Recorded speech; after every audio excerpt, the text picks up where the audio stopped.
Hello and welcome to another episode of Never Mind the Dam Busters with me, Jane Gulliford-Lowes, and as ever, I'm joined by my co-host, James Jeffries. Today's guest is returning to the show. Last time discussing the topic of Sir Arthur Harris and Harris's leadership of RAF Bomber Command during the Second World War. Today, he's here to examine the official histories of the strategic bombing campaign. He's, of course, Professor Alan Allport, the Dr. Walter Montgomery and Marion Gruber Professor of History at Syracuse University, New York. Alan's works include Round Off and Bloody Minded, A Social History of the British Army in the Second World War, and also Britain at Bay, one of my absolute faves, I have to say, and A History of Britain at the start of the Second World War up to 1941, which is soon to be followed by Advanced Britannia, the monumental story of the Second World War, 1942 to 1945. Really looking forward to that one. So, Alan, welcome back to the show. Thank you very much for having me. Yeah, welcome back to the show, Alan. The first question really is, can you tell us what the official British histories of the Second World War were and why they were created? Absolutely. So they're a very big project. There are about 80 volumes all told. And there had been official histories of the First World War, but they had been much more constricted in their scope. They had been largely histories of military campaigns. And the official histories of the Second World War, the British histories, were much more expansive. So there is a military series, but there is also what's called the civil series, which deals, broadly speaking, with the home front. There's a foreign policy series, which deals with diplomatic history. There's an intelligence series, and there's a medical series. So again, some of the volumes, it's not quite clear where they fit in terms of the set, but it's something over 80 volumes. The first of them was published in 1949, and some of them didn't come out until the 1990s. In particular, the intelligence volumes, because they had to wait until the ultra secret was declassified in the early 70s. And because they were all written by different authors, they also came out at different speeds. So some of the multi-volume histories of individual campaigns all came out of order, because some, as plus ça change, some historians, finished their volume a lot faster than others. So there are, for the military series, there are a kind of set of overview volumes, like the Grand Strategy volumes. And for the Homefront series, they similarly did a set of kind of broad summary volumes on the economy and on society and so forth. And then there are more detailed treatments in each of these series. So there's a whole set on the war in the Mediterranean and the Middle East. There's a whole set on the campaigns in, for example, Norway and Northwestern Europe and so on. And then for the home front, there are individual volumes on things like agriculture and merchant shipping and oil and food and so on. So it was all that the official histories were all the brainchild of Sir Norman Brooke, who was the cabinet secretary from 1947 to 1962. And all of the volumes ultimately had to be approved by his office. That's important for some of the things that we're going to talk about a little bit later on. And I think what to sort of start this off, I think one of the things that's interesting about the official histories is that right from the very beginning, there was a real tension about what exactly the purpose of them was, because there was a certain view that they ought to sort of present the official opinion of individual government departments. So the War Office, the Home Office, and so on. In other words, essentially, they should be kind of defenses of what these departments had done during the war and kind of to showcase their achievements and so on. On the other hand, of course, there was also a view that no, that wasn't the intention. That what they ought to be about is objective and critical histories by independent historians, which were willing to highlight mistakes that were made as well as successes.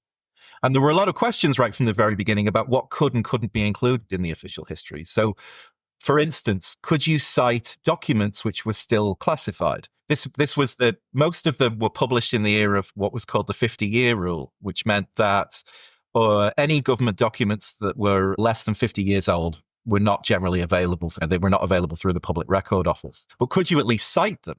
Could you indicate what the documents were? There were other questions about, could you cite the individual opinions of individual civil servants or individual cabinet ministers?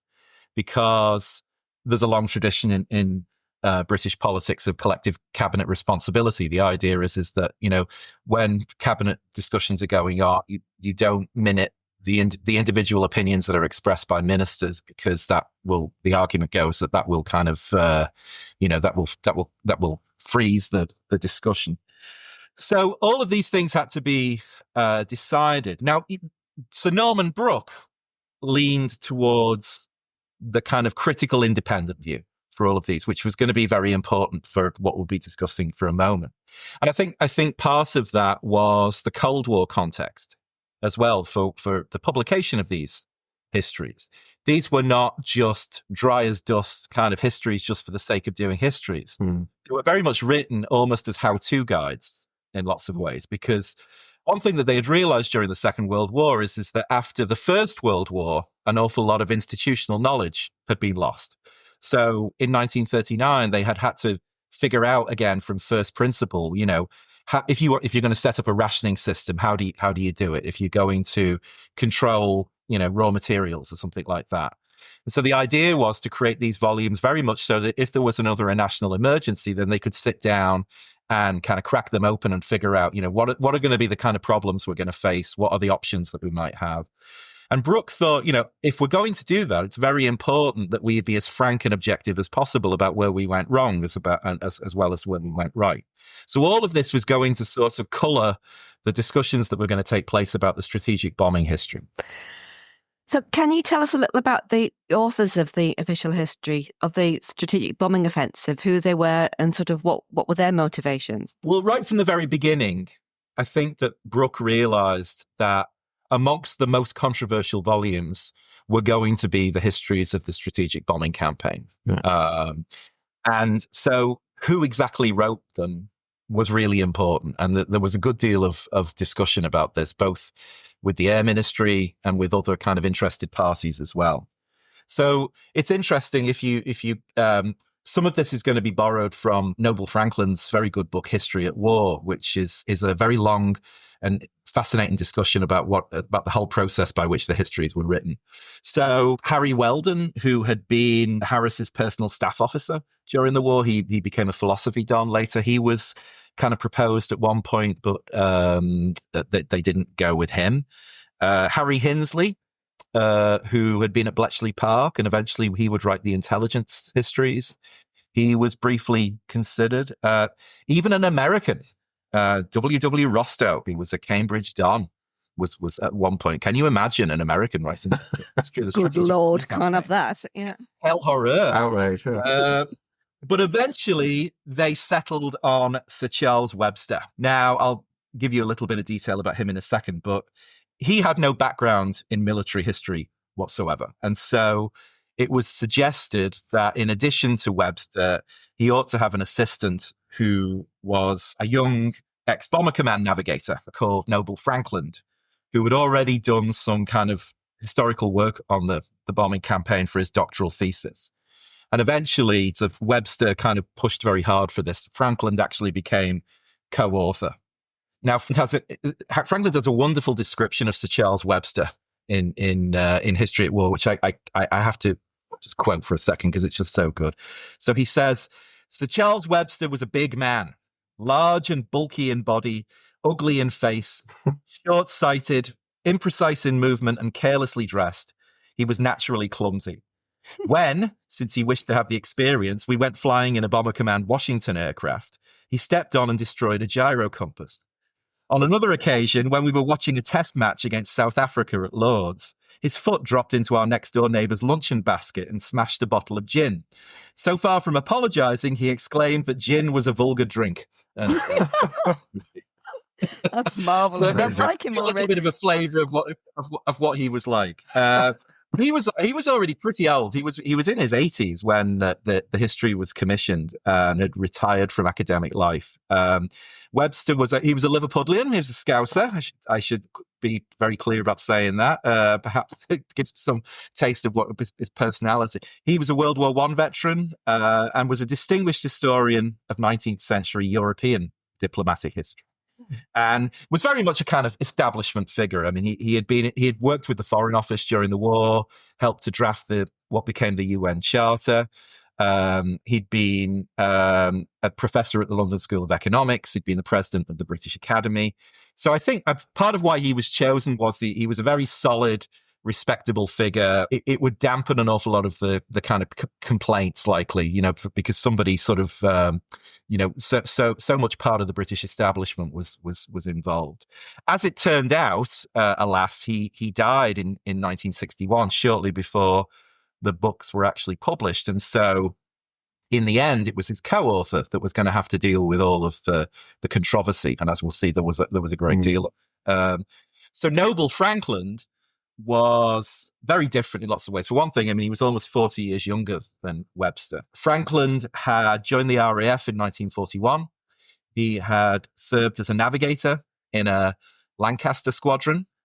Just in case anyone's curious, it was 50 Squadron, which was based at Skellingthorpe, which is near Lincoln. He'd done a full tour of ops, and he had been awarded the DFC afterwards. I mention this now because this will actually come into the story later on, as there would be some controversy, supposedly about Frankland's war record. When the war ended, he got a job with the Air Historical Branch at the Air Ministry. Simultaneous to this, he also started working on a DPhil, so a master's degree and then a DPhil. And he worked on the bombing campaign. And he was probably the first academic, certainly the first British academic, to do any work on the bombing campaign in World War II. He passed his degree in 1951, and then shortly afterwards, then he became Webster's assistant.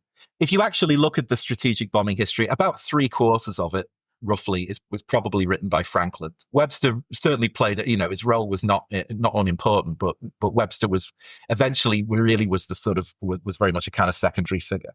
I will say, we won't talk too much about Frankland's history, but Frankland, after doing the bombing histories, he would become the Director General of the Imperial War Museum and Chief Historical Advisor on the World at War TV series by Thames in the 70s. Mm-hmm. Yeah. So if you sort of grew up in Britain in the 60s or 70s or even the 80s, a lot of what you might think of as being the Second World War was actually shaped by Noble Frankland, because he's enormously influential in terms of the kind of the popular history of the war. That's fascinating. So this official history of the offensive was published in 1961. Just want to ask, at that point, what was the popular narrative in Britain about what strategic bombing had achieved? So I think what we need to distinguish here is the kind of the popular version of events and then the official classified histories that had already taken place, which were strictly for internal use by the Air Ministry and so on. And there had been several of the latter. There had been things like the British Bombing Survey Unit report, which had been published internally just after the war. There had been Harris's dispatch, which had been suppressed by the Air Ministry because it didn't like a lot of the things that he had to say. There was, of course, the US Strategic Bombing Survey too, which had a lot to say about the RAF's policy. But the public really didn't know very much about any of this stuff, and so what you had were, if you think about sort of public understanding in Britain of the war by the late 50s, early 60s, the single most overriding document was almost certainly Churchill's 6-volume history of the Second World War, which had been published in the late 40s and the early 50s. Now, Churchill had said progressively less and less about the bombing offensive as each volume had gone on. And by the time you get to the final volume, I think that in his sort of overall summary of the war, he devotes a single paragraph to the bombing offensive. He never criticizes it, but I think by that point, by the early 50s, when he was clearly trying to distance himself to some extent from and to play down the significance of the bombing offense. The other histories which I think had been important, so Harris, Chief Marshal Sir Arthur Harris, of course, had written his own account, Bomber Offensive, in 1947, which was actually probably partly ghostwritten by his former press officer, John Lawrence. Although if you have read Bomber Offensive, and I do encourage people to read it, it is a marvelous book. I think the authentic voice of Harris clearly comes out. That's one way of putting it. An unabashed defense of his policy during the war and of area bombing, and it was a pretty successful book. It did pretty well. The other history, which is probably important, is so the RAF commissioned a so-called popular history of its wartime role, and this was written by Dennis Richards and Hilary St. John Saunders, and it's published in the early 19th. Saunders had been a writer of kind of popular historical novels. And Frankland has another little great description of him. He says Saunders was a charming and amusing conversationalist who wrote in a fluid, if rather flowery style, and did so at great speed. He was not unduly concerned with factual accuracy and had little or no idea of historical research. So if you read the popular history, I mean, it's a good read. It's got lots of daring do stuff, lots of sort of boy's own adventure. I think it would be fair to say it's a bit bland in terms of analysis, and in terms of the bombing campaign, it just sort of assumed it had been a big success. That was largely, in as much as any of these histories really talked about it, it was just that it had worked, because after all, the Germans had been defeated. But I guess for the average man or woman on the street who were the target audience of that's the kind of thing they wanted to read. So. Yeah, they wanted to read great stuff. I mean, there's no lies in it. These are all true stories about very courageous people, But, you're not going to find a very detailed or kind of incisive kind of analysis of the campaign in the popular histories. Yeah, true. So what did Sir Charles Webster and Noble Frankland argue in their history, or their version of history? Okay, so the history, actually, I have all 4 volumes in front of me here, and those people who have read the original volumes will recognize the rather green baize covers. The first thing to say about them is that they are called the Strategic Air Offensive Against Germany, 1939 to 1945. So Webster and Frankland did not write a history of Bomber Command per se, and that's an important distinction to make, because, so for instance, you won't find in their history a great deal about the bombing of France, for instance, or the bombing of Italy. There are other Bomber Command operations during the war which get relatively, brief treatment. So, alas, I'm afraid, Jane, there is not much on mine laying. I read all of them from cover to cover looking for it. Yes, you will have not discovered a great deal, I suspect, because they just didn't see it as part. Yeah, exactly. Yeah, well, it just wasn't part of their remit. They were very strictly, focused on the campaign against Germany. It's 4 volumes long. 3 of them are narrative history, and one of them is an excellent appendices volume, which includes a wealth of statistics and original primary documentation. So, for instance, if you're interested in reading any of the Air Ministry directives during the war, you'll find them there. Frankland also discovered a wealth of material that had been captured from the Germans at the end of the war from Albert Speer's Economic War Ministry, which he leaned on very much to try and tell the story about the effect of bombing on the German war economy. It's the way that it was written is slightly curious in that it's each of the chronological parts is divided into 3 sections: one on policy, one on operations, and one on the actual results of the campaign. So there's sometimes a little bit of repetition in the way that it's written, but it does mean that by the time you finished it, it's very clear and comprehensive. It's also it's very stylishly written as well. I think for an official history, it was Webster and Frankland were good writers, and I think it despite its length, it goes along very, very easily. So in order to sort of try and describe what it was that they argued, it's probably useful to kind of summarize what the conventional wisdom was in 1961. We've touched on this already, but I'll give you, again, this is Noble Frankland's account of sort of what they were responding to. So the conventional wisdom was Bomber Command was initially ineffective because it had been starved of money in the interwar years and was too small to achieve successful results. As it gradually expanded, it gradually became more effective. The area bombing offensive began to sap German industrial strength. It drove the Luftwaffe onto the defensive. And finally, after delays caused by diversions of effort in favor of coastal command in the Middle East, it grew large enough to strike decisive blows against the heart of Germany. The Americans frittered away much of their resources through the foolish policy of daylight bombing, which they adopted against British advice. But eventually, through the great increase in their numbers, they made a useful contribution to the efforts of RAF Bomber Command. Thus, the pre-war air staff doctrine that the aeroplane was not a defense against the aeroplane and that the bomber would always get through was proved to be right. That was kind of the conventional wisdom that they, certainly Frankland in particular, I think thought he was pushing against. Now, despite what many of the critics of the history would afterwards say, we'll come to that in a second, Frankland and Webster don't reject all of this. And they don't call the campaign a failure by any means, although they were sometimes accused of doing that later on. On the contrary, they're quite clear that they think that the strategic bombing campaign had a major effect on the defeat of Germany. The volumes contain a great deal of praise for the senior commanders who were involved, people like Sir Charles Portal, who was the chief of the air staff, and Sir Arthur Harrison, who was, of course, for most of the war, was the head of Bomber Command. Having said that, though, the official history is a lot less celebratory in its approach than previous versions, and it includes major criticisms of the Air Ministry's doctrine during them. So it had been the intellectual groundwork for this. A lot of it had been done by Frankland when he'd been writing his DPhil thesis.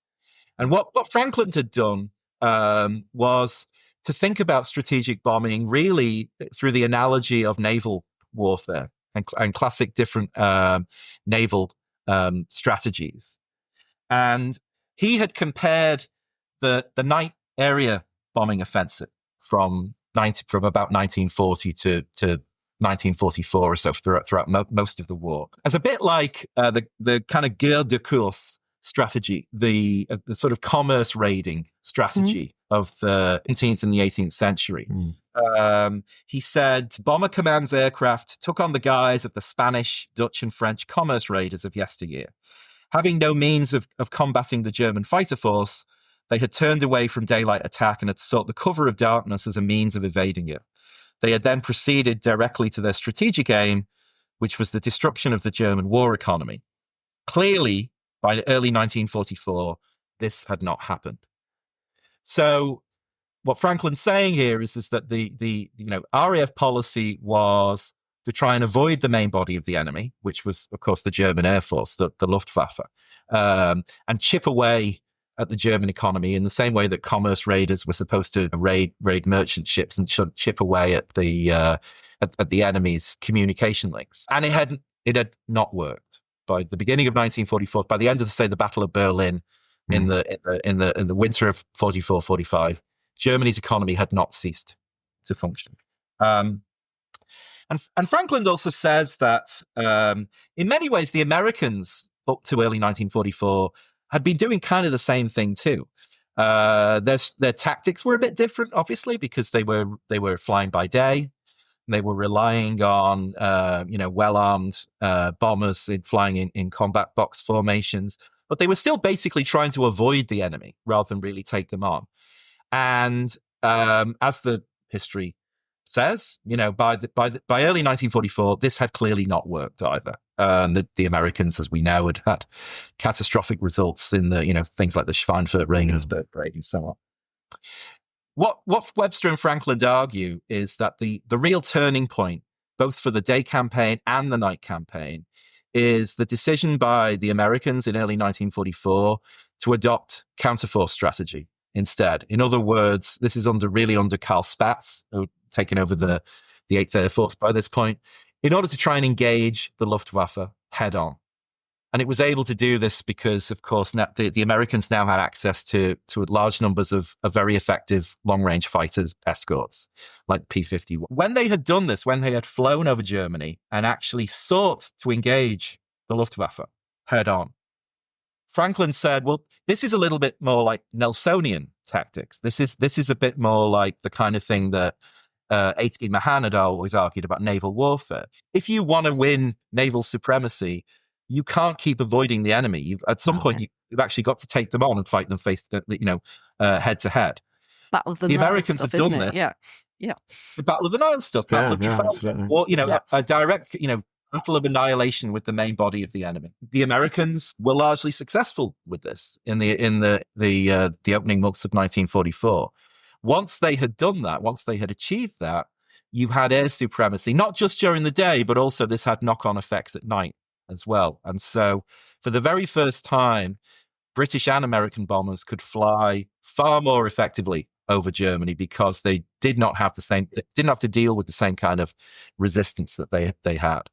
So this is a really important part of the argument that's in the official history about that turning point, which needless to say was not regarded as very flattering by the Air Ministry, because it seemed to kind of defy much of what their earlier doctrine had been. It's also somewhat critical of the decisions that had been made towards the end of 1944 and the beginning of 1945. These questions about whether the RAF should have still concentrated on area bombing, or instead whether they should have switched to oil or transportation targets. These are things you've talked about on this podcast before. Mm. So I'll give a little quote as well from Frankland. There were for Bomber Command in the final winter of the war 3 competing policies: oil, area bombing of cities, and transportation. Maximum concentration upon oil or transportation, doesn't really decide either way on this, could probably, it seemed to me, have finished the war before the end of 1944. As it was, the dispersal of the effort between the 3 systems and the fact that area bombing continued to absorb by far the greatest part of the effort allowed the Germans to stagger on until their armies were defeated and captured and their territory occupied by the armies of the Grand Alliance. So, while the history is certainly not a condemnation of the bombing campaign, I think you can probably see there was a great deal in it to annoy people, both in the Air Ministry and also figures like Portal and Harris, who had retired but were still very much, alive and very much well-connected and, liable to have strong opinions about this. Mm. That fits in very nicely with the next question, which is, did they have any difficulties getting the history published? Well, the short answer to that, James, is yes. Tell us a breeze. Now I'll give you the slightly longer answer. So one of the big questions had always been, how much should Webster and Frankland directly involve former senior commanders in the writing of the history? How much should somebody like Harris or Portal have be involved in the drafting of the material? And so Charles Webster had actually had reached out to Harris in New York, of all places, in 1952. Both of them happened to be in America at the same time, and so Webster met Harris in a hotel room in New York City, and talked with him and chatted, and it explained to him about what the project was. And Harris, on the face of it, seemed to be quite interested and quite willing to help. But apparently not, because almost immediately afterwards, Harris wrote a letter to Sir Ralph Cochrane, who was his former 5 Group commander. And you can imagine this in Harris's voice. It begins, "Who the devil is Sir Charles Webster?" And then he went on to describe the LSE, of which Webster had been a professor, as an organization concerned with the destruction of the British Empire. And Harris also had gotten wind of the fact that Noble Frankland was involved. And so he described him as, quote, a disgruntled navigator from Bomber Command. So right from the very beginning, Harris was not happy about this. And I think what it really was is that Harris felt, first of all, that the official history should have been written directly through the Air Ministry rather than through the Cabinet Office. Mm-hmm. And he also felt that figures like himself should have had a direct official role in it right from the very beginning. Now, both Webster and Frankland offered to let Harris have a copy of the draft of the history so that he could make comments and they would read it. And they said, needless to say, they said, your perspective on this is valued and we would be, interested in thinking about what you have to say. But Harris said right from the very beginning, if I'm not involved in an official capacity, I don't want to see it. I'm not interested in reading it. And actually, Sir Charles Portal, although he was somewhat politer about the whole thing, and a slightly more suave man, basically took the same position, which is that he was also offered a chance to read the draft and he rejected it. I think this was one of the reasons why so much of the fallout was going to happen later, because I think had both men read the history, they would have realized that there was a great deal in it that they would agree with. And it was a considerably more careful and sophisticated history than the very crude version, I think, that sort of built up in their heads. And by excluding themselves right from the very beginning, I think they sort of turned themselves into enemies of the official history in a way that was unnecessary. And actually, Harris as a whole, as we'll see in a moment, does not emerge well from this story. I mean, I think he had a serious chip on his shoulder after the war, and doesn't come out of this with an awful lot of credit. Now, if they were not happy, neither was the Air Ministry. They had been they had been given a copy in August of 1959. They were allowed to read the draft and to make comments, and they had sent their official comments back, all 18 pages of them, sort of tightly in typescript. Frankland describes this document as a set of comments which were not designed to correct or improve the book. They were designed to destroy it.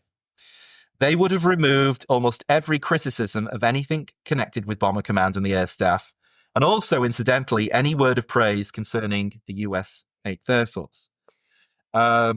So the Air Ministry's objections sort of ranged from the trivial to the absurd. I mean, there were lots of sort of very nitpicky details which they were unhappy with, which was, some of them they had a bit more grounds than others. Some of them were frankly ridiculous. So one of the complaints is that they flatly denied that an area bombing policy had been adopted in February 1942, which was, if one looked at the basic documents, realized it was just simply not true. There was a major sticking point as well about whether some of what was called the demi-private correspondence that had taken place between Portal and Harris should be published in the history. So this was correspondence which had been done in an official capacity, but it wasn't quite clear whether it fell into private papers or whether it was Air Ministry material. What they were especially referring to was the argument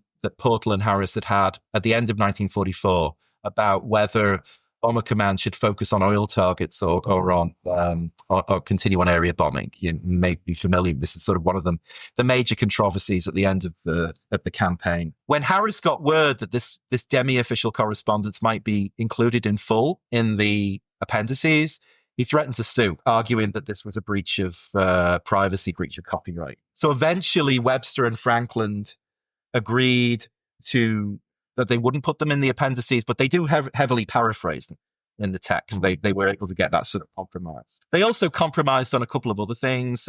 But overall, they were able to reject most of the suggestions that had been made by the Air Ministry. And I think some credit for this probably goes to Sir Norman Brooke, who was very much believed that, this history needed to be objective and critical, and that the two historians ought to be allowed to give their say. So when the book was finally published in 1961, at least, they had managed to avoid at least that first wave of criticism, but there was more to come. So what was the reaction then, both from senior officers who'd been involved and also from the sort of your rank and file air crew, if you like? What did the press say, and how did it all go down? Well, I think that the first thing to say about this is that generally speaking, when an official history was published in the 50s or the early 60s, it didn't generally attract a great deal of attention one way or another. I mean, most of these volumes were fairly dry and really at a specialized audience. And so, you might get one or two kind of respectful small reviews, that kind of thing. But generally speaking, most of them passed by. That was not the case with the official history of the strategic bombing campaign.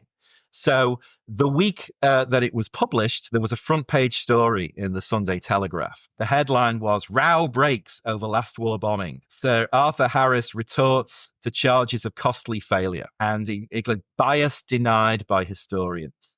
And the Telegraph had actually asked Harris his opinion about all of this. And Harris had gone sort of fulminated at great length about Webster and Frankland. And he said, the history exaggerates our errors and decries our victories. Reading this from the point of view of the 21st century, an awful lot of this, I have to say, seems very drearily familiar, in that a lot of what was to follow in the next few weeks was to be, this kind of media hysteria about so-called woke academics. I mean, obviously they didn't call them woke in 1961, but that was basically the idea.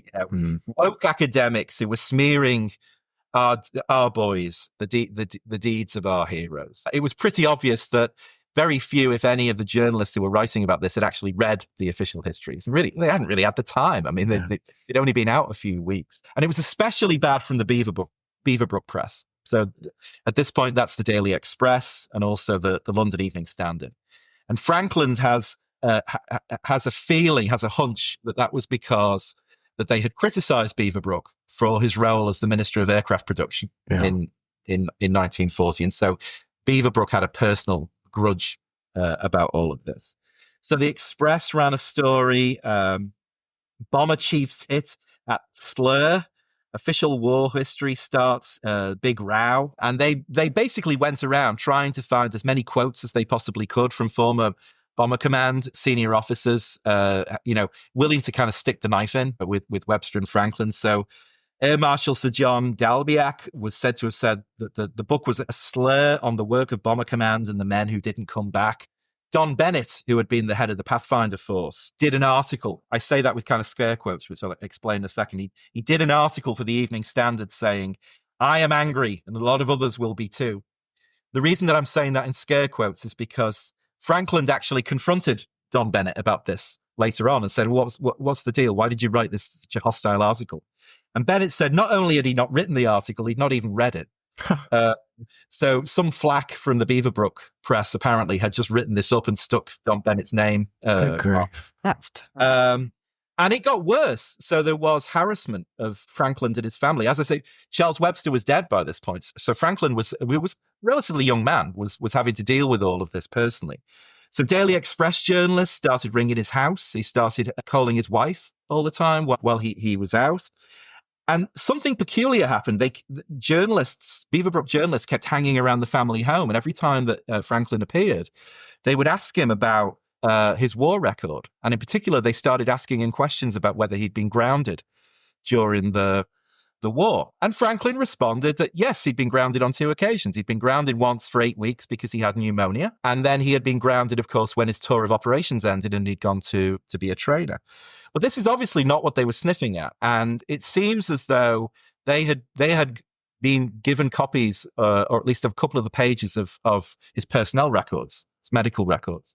What they were trying to find out was whether Frankland had been either a conscientious objector or whether he'd been diagnosed with LMF.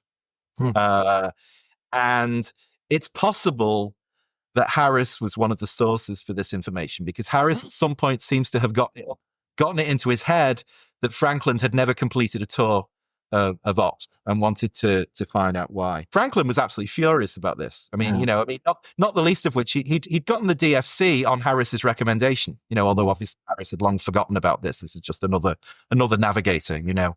He describes the whole thing as one of the most unpleasant experiences of my life. And I think if you read History at War, you can tell the bitterness in it. I don't think Franklin was really angry about this, and it was clear decades later that he still had not really forgiven people about this. Now, as these media scandals go, obviously what happened is that after a few weeks it died down. People lost interest, and you started to get more sensible, generally praiseworthy reviews of the volumes. I think the most important is probably the one that was written by Sir Michael Howard, or would later be Sir Michael Howard, in the Times Literary Supplement, which was anonymous at the time, but because that was their policy. But but we know that it was Michael Howard. And if you are ever interested, if you have access to the archive of the TLS, it's a review I thoroughly recommend. It's quite long and it's very detailed. Although it has some criticisms of the history, but it is overall, I think, a very fair and, again, mostly praiseworthy view of what they'd actually achieved. Fast forwarding a little bit, 60 years later, how does the official history stand up against later interpretations? Well, no history is the last word on any subject. I don't think either Webster or Frankland would have claimed that it was. One of the limitations of the official history is that it was written before Ultra was revealed in the early 70s. So they couldn't talk through the intelligence side of things, the high-level intelligence side of things, they couldn't talk about. So that's an aspect of the story which has to be omitted. I think in the years since it was written, more has been discovered about the German war economy. Yeah. So think about the work of people like Richard Overy and Adam Tooze. So we have a more sophisticated understanding now about the way in which the German war effort was affected by bombing, which has probably, if not supplemented, at least qualified some of the things that were said in the official history. There have been some histories. So people like Seb Cox, who for many years worked in the historical branch, he has written about the campaign. He's written about the arguments between Portal and Harris in late 1944. And I think that has offered at least an alternative view to the one that Webster and Frankland had. Having said that, though, for all of those kind of caveats, it remains, in my view, the most detailed history of the campaign. It's a landmark achievement, and anyone who really wants to make a serious study of the strategic bombing campaign needs to read this book at some point. It is worth the effort, despite its length, because it is so central to the way that we have come to understand what happened. I'll sort of finish by just giving a couple of quotes from Howard's review, which I think does it very well. So Howard had said it was written with magisterial scholarship and a clarity and elegance of style, which made it a work of historical literature in its own right. Howard thought that it was a magnificent ending to Webster's career, obviously the last book that he had written, and it provided Frankland with a niche of his own among living British historians. And later, of course, Frankland was to be honoured by leading the IWM and playing such an important role in kind of the public face of World War II for generations after. Well, that was absolutely fascinating. Thank you so much, Alan. But sadly, we have to wrap things up, bring things to an end. But yeah, once again, massive thank you for coming back on the show. Oh, you're very welcome. Will you come back on and talk about Advanced Britannia when it comes out? Oh, yes, please. Yes, please. I might have my arm twisted. Right. Well, I want to conclude just with a quote from Noble Frankland's History at War. The very, very last sentence of the book is, "Without a sense of history, people cannot know where they have come from or where they are, and so they can have no idea of where they are going."